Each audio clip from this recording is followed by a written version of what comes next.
Paz do Senhor Jesus, nossa meditação de hoje está no Evangelho de Marcos, capítulo 5, versículo 36, que diz assim: Mas Jesus, percebendo do que se tratava, disse ao príncipe da sinagoga: Não temas, crê somente. Olha que coisa mais linda. Jesus, ele aqui na terra, enquanto homem, ele era dirigido pelo Espírito Santo. O Espírito Santo revelava para ele coisas que iriam acontecer, muitas vezes revelava os pensamentos que as pessoas estavam tendo, revelava a intenção dos corações, mas muitas vezes não revelava não. Muitas vezes Jesus, ele tinha o bom senso de perceber o que estava acontecendo ao redor. Ou seja, não é, vamos falar assim, aquele crente 100% espiritual, tudo é espiritual. Não, ele percebia, ele via as pessoas, ele via o movimento, ele sabia o que estava acontecendo ali. E ele viu que um movimento físico natural estava acontecendo ali no local onde ele estava, no território onde ele estava chegando, que era na casa de Jairo. Ele percebe. E o que ele faz? Com simples palavras, mas palavras de poder, palavras de fé, ele sustenta um ambiente propício para o milagre. Olha que coisa mais linda. Olha que coisa mais linda. Jesus chega na casa de Jairo, onde a filha já tinha morrido. Um milagre vai acontecer, mas para o milagre acontecer, primeiro nós precisamos declarar palavras. A fé tem que ser estabelecida, palavras têm que ser lançadas e, entenda, mesmo que o inimigo se levante, tudo que ele quer é lançar uma semente chamada de medo. Ele quer lançar o medo. Por quê? Porque o medo, ele consegue, ele vai trabalhando contra a fé e o medo, ele consegue, vamos falar assim, parar a nossa fé. Não há espaço para a fé trabalhar quando o medo está imperando. Quando o medo está tomando conta de um lugar, é muito difícil a fé trabalhar.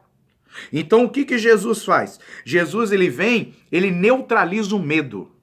Porque perceba, na nossa vida, nas nossas situações, no nosso cotidiano, palavras vão chegar para colocar medo.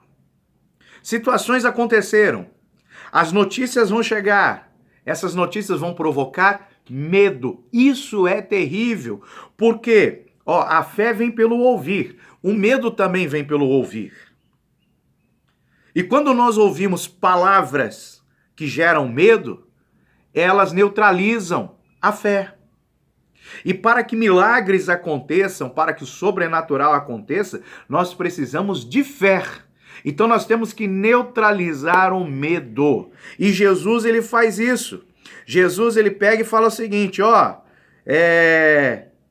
não tenha medo, não temas, creia somente. Quando ele fala creia somente, imagina um compartimento, né, um local, alguma coisa, uma caixa, por exemplo, dividida em dois. Uma caixa com dois compartimentos, está dividido em dois. Aí, num compartimento tem algo chamado medo. Aí, no outro, tem algo chamado fé. O que Jesus está nos ensinando é assim, é para que o milagre aconteça, não pode existir medo num compartimento. Ele fala assim, crê somente. Quando ele fala somente, ele está falando, nessa caixa só pode haver fé. E esse é o segredo do milagre. Tem muitas coisas que não acontecem nas nossas vidas porque nós não cremos totalmente que elas vão acontecer. Nós estamos presos no medo, na insegurança. Não. Deus, ele é fiel para cumprir com a sua palavra. Ele fala, se a gente crer, vai acontecer, porque nada é impossível para ele. Então, se eu colocar a minha total confiança, se eu colocar 100% da minha fé, sem deixar espaço para medo, sem deixar espaço para insegurança, confiando totalmente nele, o milagre acontece, o sobrenatural vai começar a se mover. Então que nós precisamos entender essa palavra de Jesus. Crê somente, não deixe espaço para o medo. Se encha de palavra, se encha de Bíblia, para que nós possamos ser provocadores de milagres na terra. Que Deus te abençoe em nome de Jesus.